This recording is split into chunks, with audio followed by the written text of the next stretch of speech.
అక్కడ మన basketball club దగ్గర 5 years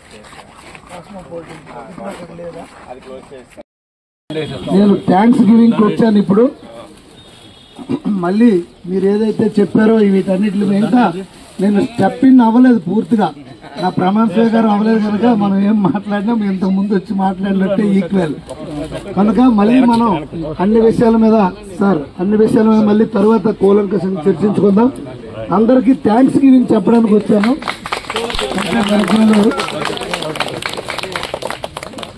ఇంత భారీ ఎత్తున నా మీద నమ్మకం ఉంచి ఇంత బాధ్యత నన్ను మీరు నా పైన ఉంచారని నేను ఫీల్ అవుతున్నాను, ఒక బాధ్యతగా ఫీల్ అవుతున్నాను. ఈ విజయం శ్రీకాకుళం నియోజకవర్గ ప్రజల విజయం.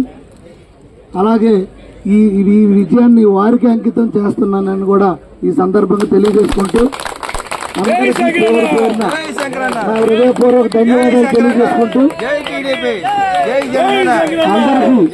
అందరికీ పేరు పేరున నా హృదయపూర్వక ధన్యవాదాలు తెలియజేసుకుంటూ మరొక్కసారి అందరికీ నమస్కారాలు.